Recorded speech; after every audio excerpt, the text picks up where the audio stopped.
done their bit to ensure that they fund the AU as should be. And because of the interest that there are, external influence is so great. And unfortunately for Africa, we've been divided along different colonial masters: the Anglophone, the Lusophone, the um, the Francophone, and that becomes part of our Achilles heel in trying to unite Africa. So there's a lot that we say and write about and say things on paper, but when it comes to actualizing them, it's nearly impossible because of the divisions that stand.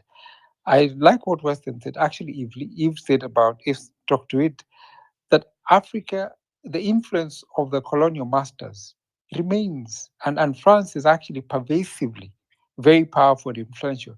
Look at the currency in West Africa, the CFA, and so many other things. So there's so much that Africa needs to get rid of. When are we going to speak one language? When you look at Agenda 2063 and the ambitions are lofty, is that possible? Is it practical? No. Until Africans take matters into their own hands and choose to be practical and pragmatic and look at where are we, what is our problem, resource wise, human resource wise, natural resources and human resource wise, and allow each other to move from one country to another. It's so difficult, moving within Africa, for instance. I sometimes I struggle to get my clients to Cape Verde. It's so difficult sometimes to get people from Angola to, because in Africa not many airlines and there are so many restrictions. What we need to do, remember, we are one people. We have a responsibility to protect what we call our own resources. But if even if that is the case, internally within our own African countries, like let's say the state of Kenya, we also have subdivisions of our problems. We have tribalism, ethnicity, negative ethnicity, and stuff like that. We must work on ourselves. We must understand that there's a bigger picture. We are the meal on most of the people's tables, especially the other continents. Europe, China has realized Africa is a good source of, whatever is done. And we cannot even argue and talk about the UN Security Council because some of the things that you're required to have to be able to sit on that level, uh, and again, we don't set the rules. It requires some sort of power and influence that comes from military power, a large size. Africa is a huge landmass. It has resources, but we can never be united. Oh no, sorry, not saying we can never be united, but we need to find a way to be united to be able to address that problem. Speak in one language. I've listened to our president speak loftily and do so little, especially, and contradict even what he does because he's a blue-eyed boy for the West, and that has made him a bit of a person who yaps a bit more, and the rest of the continent looks at him and thinks he's not genuine. Uh, in Rwanda, we have a president who is very particular, but then, and I'm very strong and forceful. He doesn't like France, we know for obvious reasons, but at the same time, he's working for the West. Remember, he trained in America for a long time, and there's so much that he does that is not in the interest of the African people. So unless we have leaders who are, not selfish, driven to the agenda of making Africa great and making a difference, we have a long way to go. And we must learn to fund ourselves so that we can have a say and control on what happens to us. Until then, we will have these conversations and it may not make a big difference. But then you can never give up because Rome was not built in a day. It takes time and it takes progress and conscious effort to be able to achieve that. I think I feel I've said more than I should have, and I should allow other people to speak as we look at closing this space, Eli.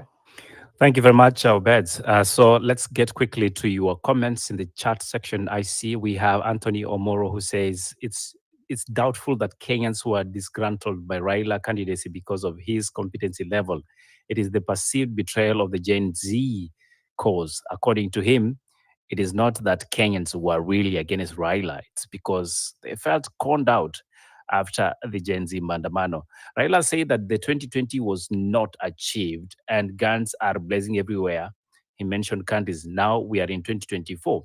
And therefore, according to Waletunda, Africa needs guns to sort out their dictators. Well, that is interesting. We also have I want to read through Ifan's submission here in the chat section. It says Djibouti AUC choice has emerged top. This is why basically a person with an understanding of any area has a lots of example to give and relate. That's who Muhammad Ali of Djibouti displayed. For me, he has taken home all the four thematic areas. His confidence is above board. That's according to Ifan. We also have Marabu who says is supporting a Kenyan because we are Kenyans, negative nationalism like tribalism. Must we look at the merit issue? Many in the north are pointing to the academic requirements. Facts are stubborn. And we also have, let's see, what new do we have here? Djibouti candidate Re, English has decided to go on course regurgitating Raila's points. Quite interesting. I'm thoroughly enjoying this. This is according to Eve. Pan African 254 says if African Union keeps locking out other nations, Burkina Faso, Mali, and etc., based on Western foreign policy, then it's all a waste of time. We can't continue having external influence. Making decisions on behalf of the continent remaining toothless is no longer a discussion.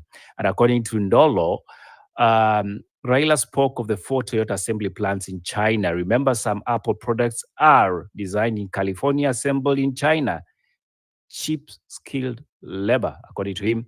And we also have Fraud Nur Ali, who says the AUC has faced criticism for appearing to treat the Sudanese Armed Forces, SAF, and the Rapid Support Forces, RSF, as equals during the conflict and the mediation. And therefore, yes, EU has a lot of fingers being pointed at them. And last sample here, we have Cross-Party Democracy Forum who says the reform agenda is deliberately not addressed well. According to him, there was much that should have been discussed. However, we fell short of that. Because Kenya branch says the African Union should strengthen the African peer review mechanism to include comprehensive assessments of member states' compliance with the principles of sovereignty, non-interference, and self-determination. Having said that, I think it's quite an interesting evening here, and the fact that the debating teams, and that is, of course, from Kenya, we had Raila Amolo Odinga. Djibouti, we had Muhammad Ali. And from Madagascar, we had His Excellency Mr. Richard telling us that it was a non-starter for him because sababu social media has already decided that he does not exist in the race. However, throwing a jab at Djibouti and Kenya, asking how can we be discussing about silencing of guns, yet there is or there exist bases, that is foreign bases in Africa, and most likely the finger was pointing at Djibouti and the Kenyan candidate.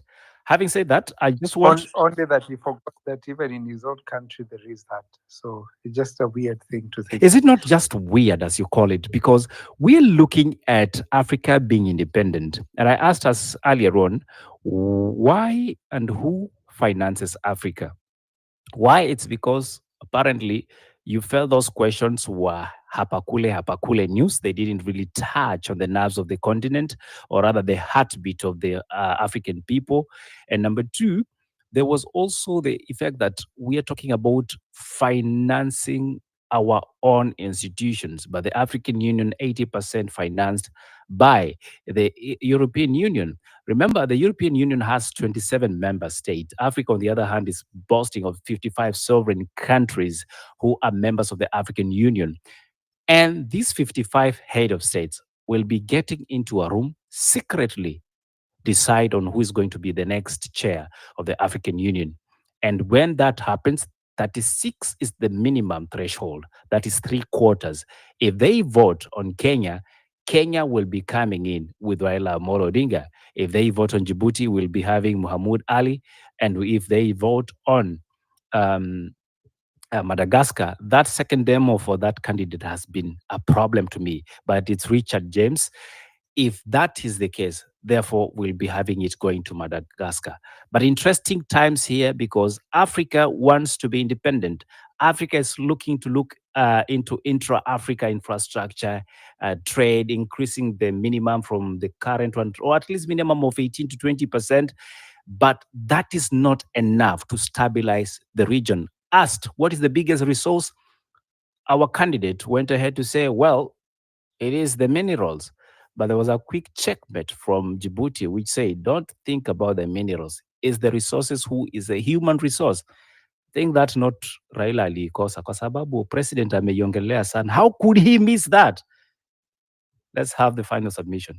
Who do we have online? Obed. I almost went off. I think let's have. Should we be looking at how to conclude the space? I think so. I would start with nothing. Um, Come back to Kenya in that order.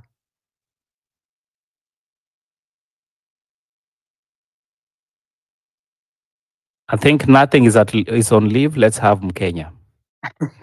Let's have Kenya. I'm not on leave. I'm trying to give Kenya the opportunity, and then I'll come in last. Oh, okay. If you don't say, we won't know Okay. because they had queued you. But it's our Mkenya. Looks like nothing has a soft spot for you.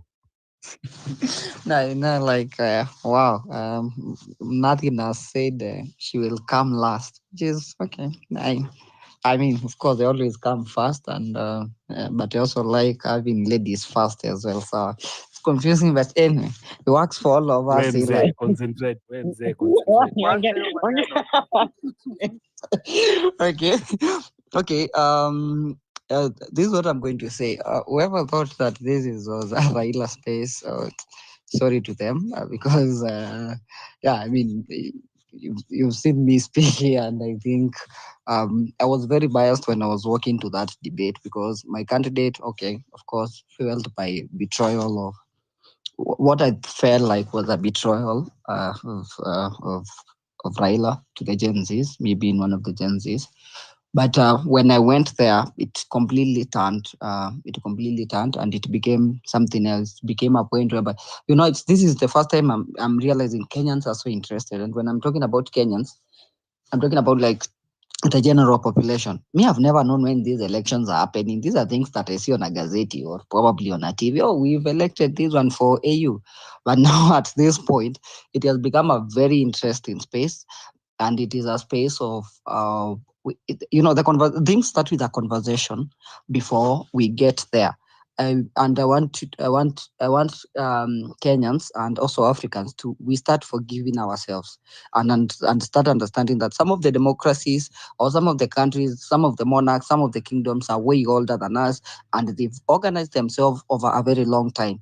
They've not been able to achieve this because when you look at when even the conversation of EU started, it's a long conversation, and look at how it has evolved over time. So I think we should learn to forgive ourselves, and we search out on the aspect of what do I think it would go to, in terms of what sounded like actionable solutions, what sounded like what we could do instead of the generalization aspect of it. I think Djibouti have a better chance at that. But how they are placed based on how many military camps you have there, and also the Eritrea around Eritrea and that section of the continent, it raises a lot of questions. When it comes to Kenya, I think Kenyans we failed the integrity test over and over, and since the candidate for Madagascar, the only point I feel like the candidate for Madagascar missed is all the other candidates have been traversing the continent to get. Mahmoud was here in Kenya, Raila was in Senegal, and so many other different countries. And Mahmoud has done the same. But the candidate for this one, nilimuona tu time ya poster. Nilimuonea tu kwa poster. So I'll land there. Thank you. And thank you for giving me an opportunity to speak. Thank you, Kenya. I almost thought you're turning to making a speech. Nothing, KE. Yeah. Hi, Mukenya. Mukenya, when he first came on space, he talked about his animals and the fact that he comes from Sekuru. And I know where that is. Give me a soft spot for him. And I'm happy to see him. Kabila, ukabila. I'm not from Sekuru myself. So hamna Mm. ukabila hapa. Okay, I'm from it's very okay. far. Hakuna ukabila. I'm bridging the divide on tribalism. And I agree with him on a few issues. But I need to also address space. No, it was Redemptor space where one of the issue he raised was about Kalonzo candidature, but I was with someone who told me Kalonzo might be our sure bet out of this. Anyway, about this today's performance, I don't think, I honestly, Obed, they said we should get emotions out of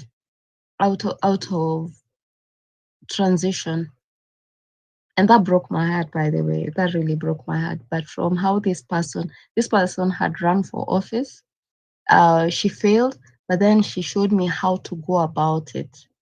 And the fact that majority of us don't have voters card and IDs, and she was saying if if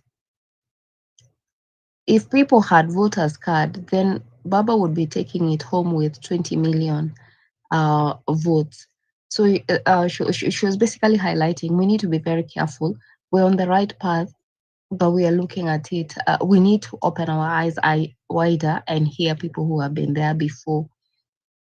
So, and she said we shouldn't look for saints in politics; they don't exist. But we can look for people probably we can share ideas with. And yeah, a conversation I want to have with Mkenya and others. About today's performance, I don't think there was a wow factor. I can't say Raila lost. Um, I was happy that he highlighted that other African countries don't pay their dues to AU, and that he would want that to happen. About connectivity, Africa connectivity, he had this interview in the US, and I think that is where a decision was made that Raila should not become the president. Yes, he talked about that before 2022. He was interviewed by CNN, and the minute that Africa is connected, we can do business within ourselves. There's enough market for that. Another thing, I can't remember who was talking about. Oh, it was Western, about the Middle East. We lost a moment. Remember when there was this expose about government to government oil? When things didn't look good for the US, uh, a meeting was initiated by, it was Emirati, after they had talked to other Arabic countries, and the president of Kenya was looped in. And they were saying, in the event that we were to unite Middle East and Africa, we have a superpower that can stand against the US and UK. But when he came, after that meeting, he snitched to the US. That is why he was being feted. If you remember that meeting he had, yes. And that is where Emirates decided to leak the government to government deal and said it didn't exist. So we need to be careful. We need to hear different perspectives, but I don't think there was a winner tonight. It has made it very obvious that there's an other hand controlling AUC. Because when you think about it, China has interest, the US has interest. This whole silencing the gun. Why should we silence guns in 2063 when Africa has never invaded? African countries don't invade other countries. The issues are always within the borders, and a few African countries are used by the West to attack other countries. Like, for example, we know Museveni has been used to destabilize Southern Sudan. Nothing. I'll give you a minute to land. And I learned, and I thank you for the opportunity. It was a good engagement, but I don't think there was a winner tonight. And we should focus on Kenyan politics moving forward. I thank you, everyone. I've learned a lot from each one of you. Asanteni sana. Thank you very much. I propose you change your name to something. Um, while at it, I'd like to allow Marabou. She has a name, nothing, but she has a lot to say. So I think she should change it to something to say. Um, Let me give Ronyo, then Marabou stocks. Thank you so much, Albert. Ronyo, I hope I don't have to interrupt you, please. So I'll give you 2.5 minutes. No problem. 2.5 minutes is more than enough. So I just want to agree and disagree with some of my friends here, including Nothing, because we had a winner, very good. I mean, the Djibouti guy did kill the show very well. He said so many good things. My take is what I agree with most of you is that I don't think this AU the AU position will change anything because uh, this is my own belief and my own after checking and seeing and listening. Uh, Raila's win will be good for Russia and China, and the Djibouti guys win. It will be good for Western countries. So apart from that, we as Africans we somehow doomed. I don't know who Nani Alitroga because majority of the countries, even if we are saying we are sovereign, I don't think there is anything like sovereign in Africa. I was in China, and in China, if you ask people about Africa, they have a term they say fejo. What it means is a country without nothing. So they for them they believe Africa, and for Africans who have worked in China, you ask them, most of them they had to you can't say you come from Kenya, you can't say you come from Uganda. Mostly you can only say you come from one country, South Africa, because most of them they don't know how to read, so they can't they won't know if they look at the passport, they don't know which country you're coming from.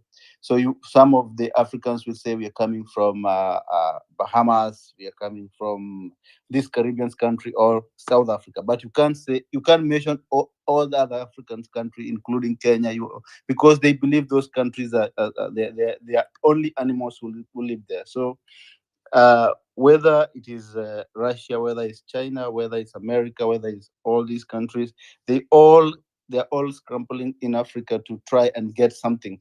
So not none of them has any interest for Africans. So, and most of them being the ones funding us, most of them being the ones taking our minerals and all our resources. I don't think they have any good intention, and probably even today's debate that was just a show to entertain Africans.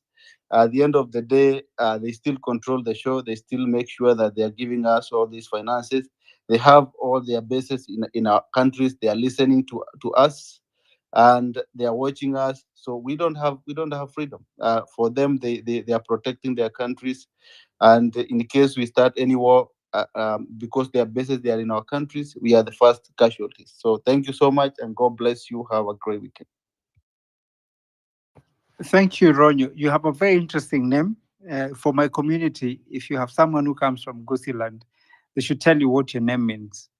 And I wonder how the Chinese are very interesting people. They are funding us, but they think we are animals.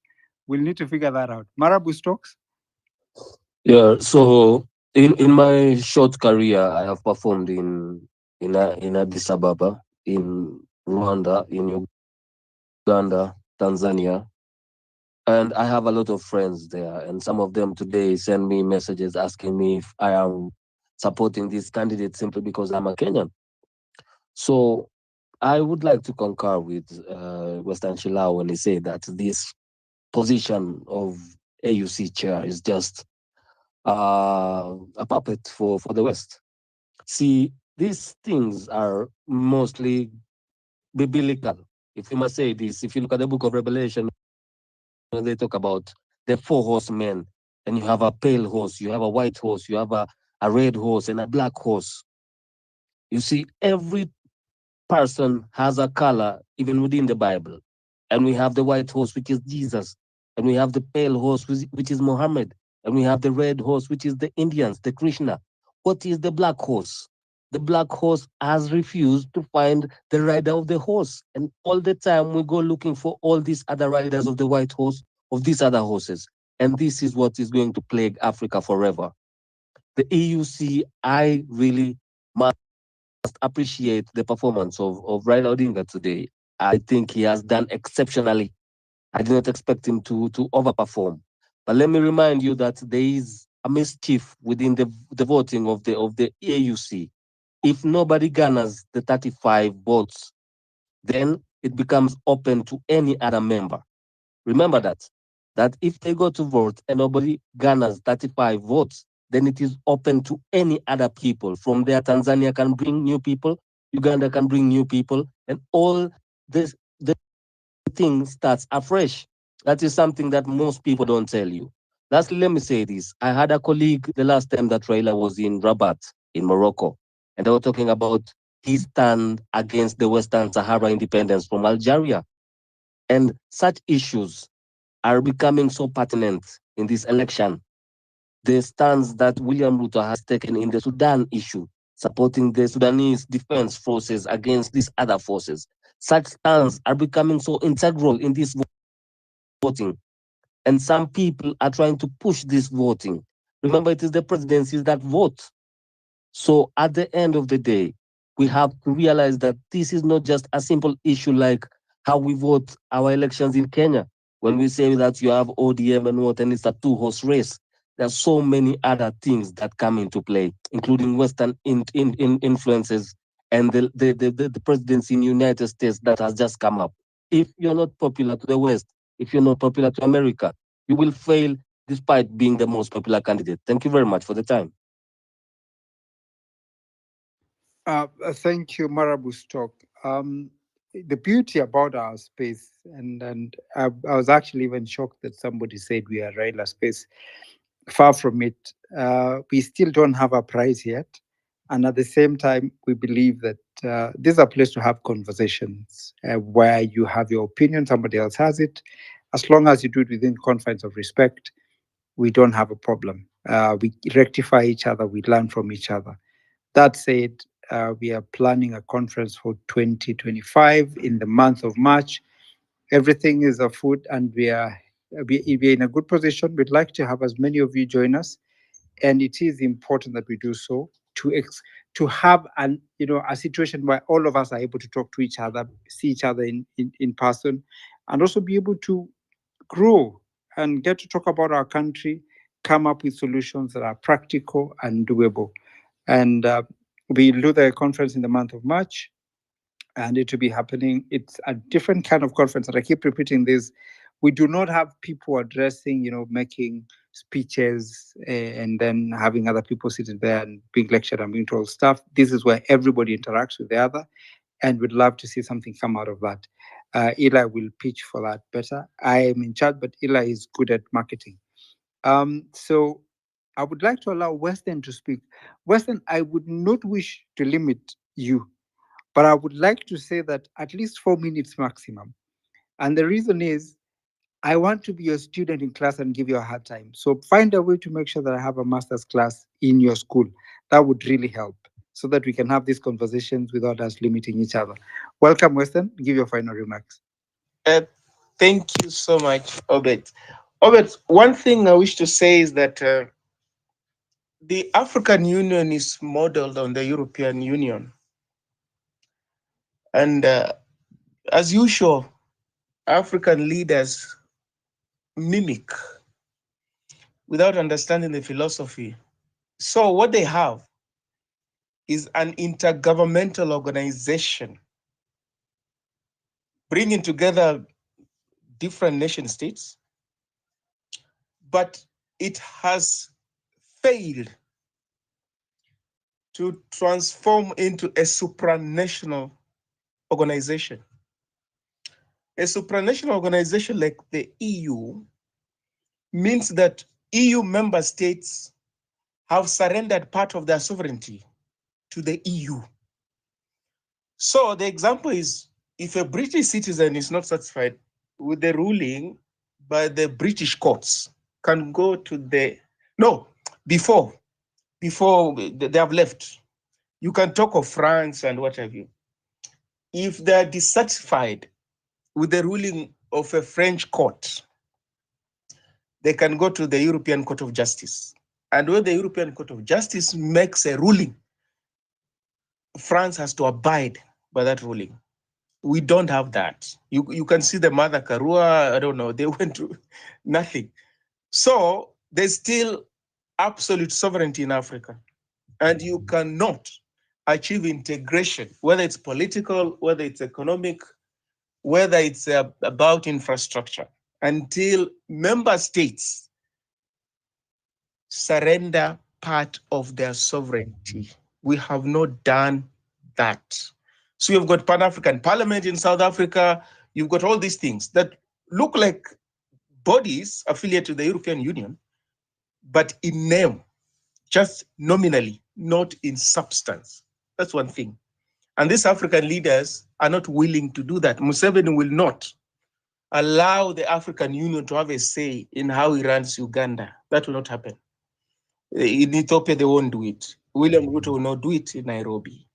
Secondly, AU began on a false start because its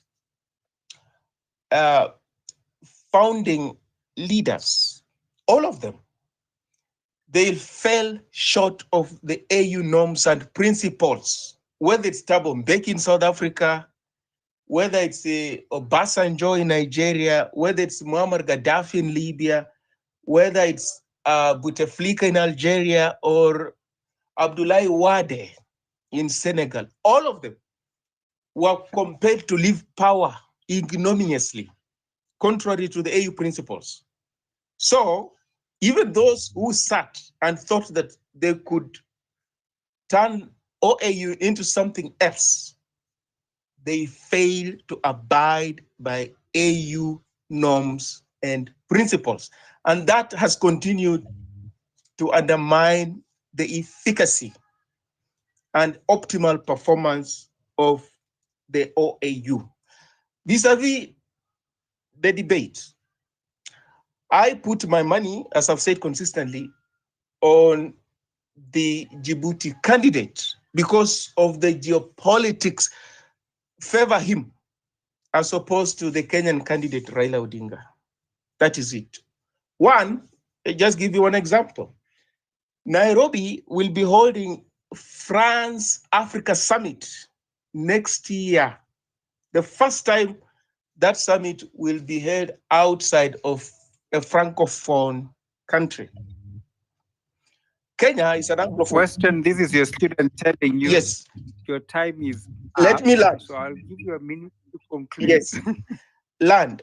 Even, I'm sure some of the former French colonies are find it extremely bizarre that whereas they are moving outside of the French orbit, Kenya is going into the French orbit. That kind of schizophrenia, as far as geopolitics is concerned, will highly likely cost Kenya come next year. So it will have nothing to do with how Raila Odinga has performed domestically. It will have everything to do with how disastrously Nairobi has performed diplomatically, continentally, and globally. Thank you, Obed.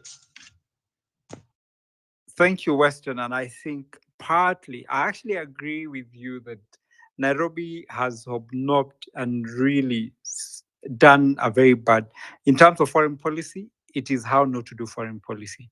And we can have a conversation around this. We've talked about this before, but the truth is, from the onset, the Western Sahara issue, how we've talked about other countries, diplomacy. If anybody needs to study how not to do diplomacy, what Nairobi has done, I think for a long time, should be talked about. If I will allow you, and I'm not going to give you a time limit as well, but I give you maximum 3 minutes so that we conclude this space. But it's been a very interesting conversation. Thank you. 3 minutes. Wow. I would start by saying when it comes to foreign policy, I think it's good for all of us when we engage in these discussions, at least to familiarize ourselves with the, you know, the debates and the facts that are, and the conversations that are taking place, so that we don't come and say things here that we are not so sure of. And it's okay if you're not sure about something, you can say, I'm not sure about that. I can go and confirm, but this is my point, rather than presenting a front that is not actually factual. There are key issues that I've picked up from the conversation. One is the issue of the Western Sahrawi. The African Union Commission, the 55 member states, sat in Addis Ababa and formally recognized Western Sahrawi as an independent country from Morocco. So it's not about whether Kenya endorsed or not. When the African Union takes that position at the AUC, that is the position of the African continent. So it is not a William Ruto thing. It is not a Museveni thing. It is not a B sitting in Addis Ababa that has recognized Western Sahrawi. No, it is the 55 heads of state in Africa that have recognized the issue of the Sahrawi. Why is it being dribbled down to William Ruto? One, it's because he is vocal. He is the one who's been, advocating for this thing. Number two, he has made a lot of missteps, especially when he came in as president, and luckily he managed to change course. Number three, it's because he's been most vocal about reforming the African Union Commission. The other thing also is because Kenya has a very deep penetration in terms of digital connectivity. We are on the internet, we are on YouTube, we are on spaces. We can literally, just as one country, make one subject trend in the continent, because we have that kind of digital access and connectivity. So let us try and see all these things in totality and holistically before we form a judgment. Today's debate, I will agree with most of our speakers that, to me, there is no clear winner. But I am happy that actually the differences between the candidate of Kenya and the candidate of Djibouti, they've come out, and now we can be able to see them in person. Raila is astute, he is political, he can sit at the table with the heads of state, and he can actually have a conversation. To me, the Djibouti candidate comes out as you know, someone you can call in an organization as an employee or a head of state, but he cannot be the CEO of that organization. So for me, the differences are clear, and we will see what the heads of state will do. The winner will come out in February next year when the votes are cast. Now, the other point I wanted to put across is, one of the speakers here said that, you know, um, first of all, let's make it clear that it's the heads of state, the presidents, that are going to vote. What I say, what Obed says, what Eli says can shape the discussions, but at the end of the day, we're not going to vote in the African Union. We're just going to have to wait and see what the results will look like. It's a secret ballot, so we'll not be able to tell that Museveni voted for Kenya or Djibouti. That's not here or there. When it comes to peace and security, what's happening in Sudan, it's concerning everybody. What we need to know is that the belligerent parties in Sudan, none of them came into power democratically. You would remember that the president of Sudan was overthrown, and then these two belligerents came into power, and then they disagreed, and now they're fighting. So none of them actually is legitimate. So we cannot come here and say, siding with one faction vis-a-vis siding with the other one. Have a minute to Good. conclude. So when I learned this, Mark, is what I'm happy that what has happened today is now Kenyans and Africa at large, people are now interested in what's happening at our regional body. We are now interested at the intrigues and the dynamics that happen, when it comes to these multilateral organizations. And I think we're at a good space because now Kenyans are kindly having, a bit of an understanding of what's happening to AUC. So when you say you're supporting Mahmoud or you're supporting to Raila, today, now we have seen what actually we are for or what we are against for. I land it there, Albert.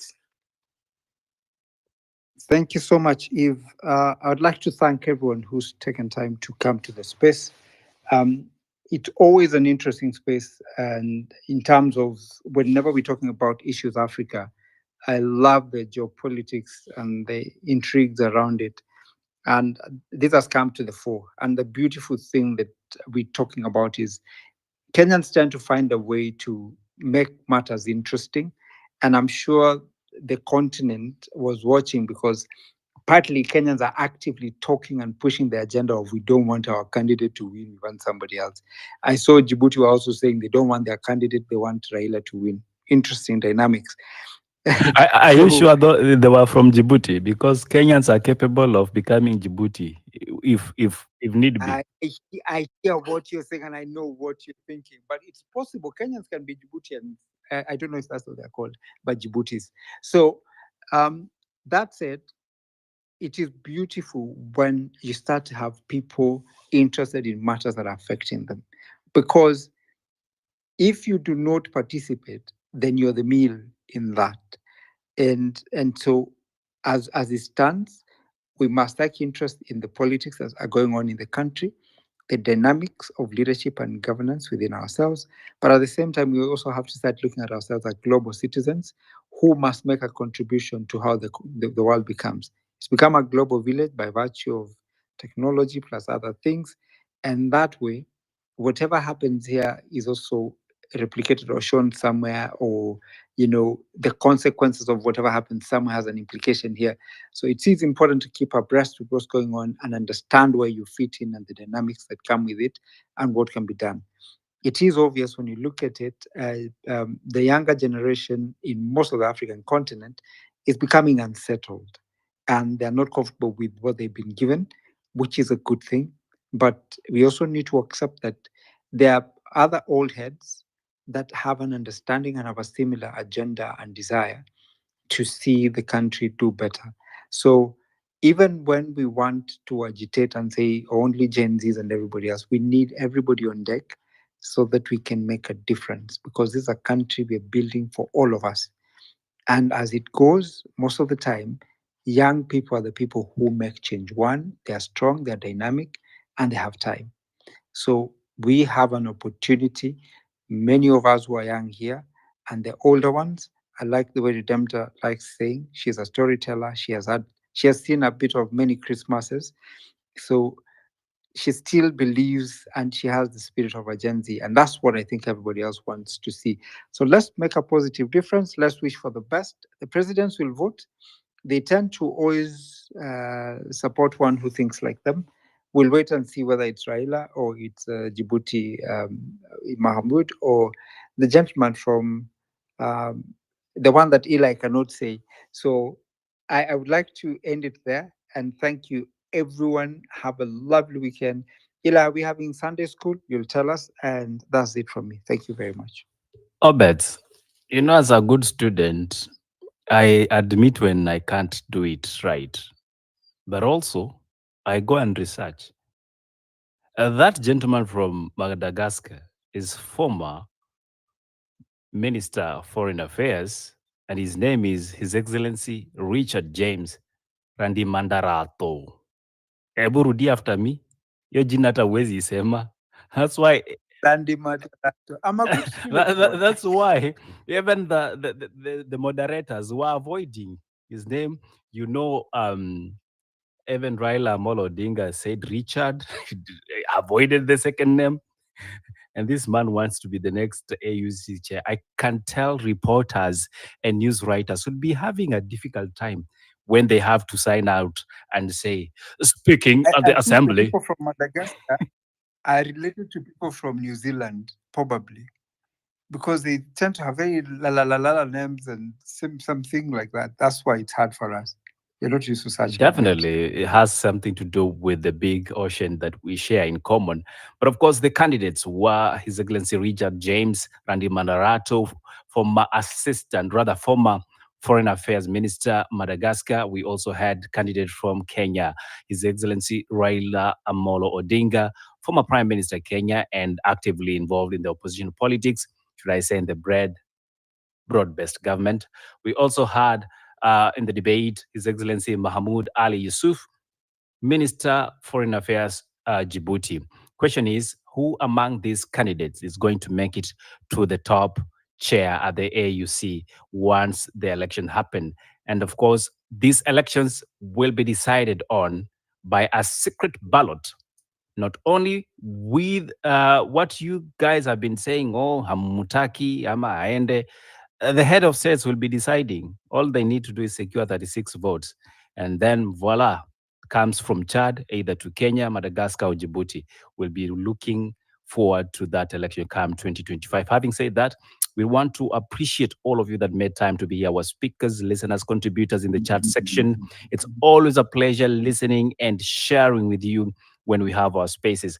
Obed, somebody asked about the upcoming conference for Mizani in 2025 in the month of March.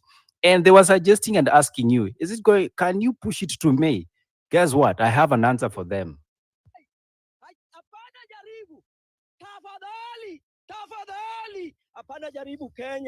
Hapana jaribu kwa sababu the conference is going to be hosted in the month of March, courtesy of Mizani 254 Quarter FM and other affiliate members who are willing to come on board.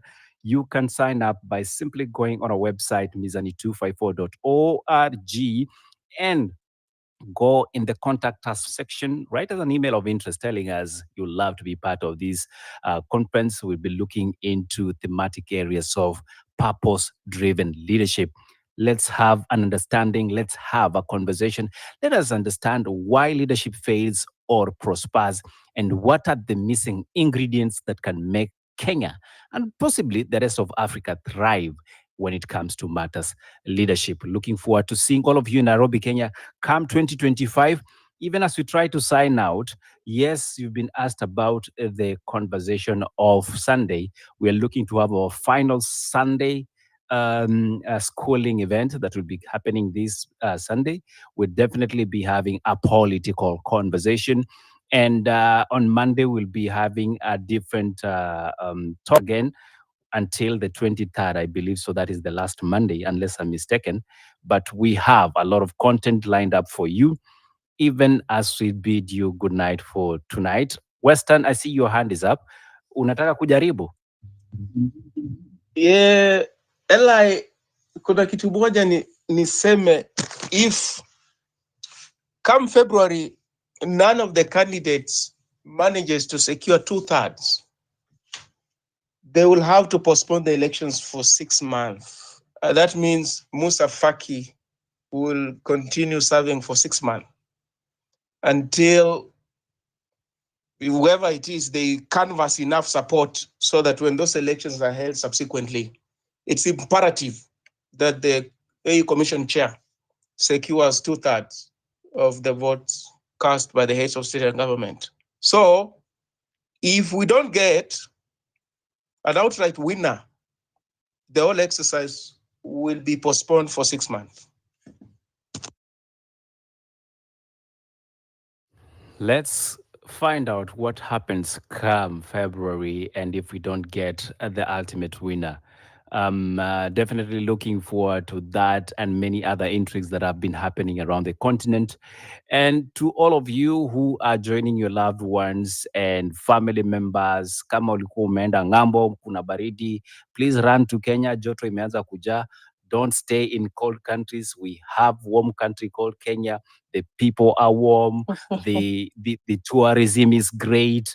And just to make it even like a cherry on top of the cake, we struggle, yes. We fight, yes. But we are one Kenya, one people, under the umbrella of love. Having said that, I can't wait to see you on Sunday. Please make an opportunity and time to join us. And I leave you with a great song from one gentleman called Iani ni Sherehe. Eli. Kwa majina ni Iani. Iani. Na tuko sherehe. Alexis on the beat. Sherehe. Shangilie.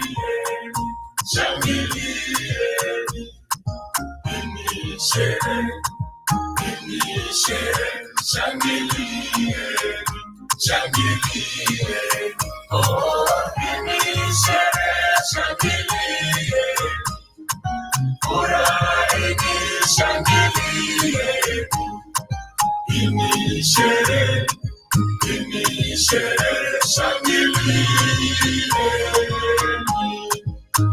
Tulitamani maisha mazuri na nashukuru mlituombea. Tukaanguka, tukainuka, Nashukuru mlituombea. leo tuko pazuri. Nashukuru mlituombea. Marafiki zangu, familia yangu, Nawaombea. mwende juu, msiende chini, mwende mbele, msiende nyuma, pande ndege kwa mataifa zote, Pande ndege kwa mataifa zote. kwa umbali tumefika. Sherehe, sherehe, shangilie, shangilie. Sherehe, sherehe, shangilie, shangilie. Oh, sherehe, shangilie. Furaha, shangilie. Sherehe, sherehe, shangilie. Nakuombea ubarikiwe wewe, mimi nakuombea ufanikiwe wewe, Mungu akulinde na kujalie wewe, mashabiki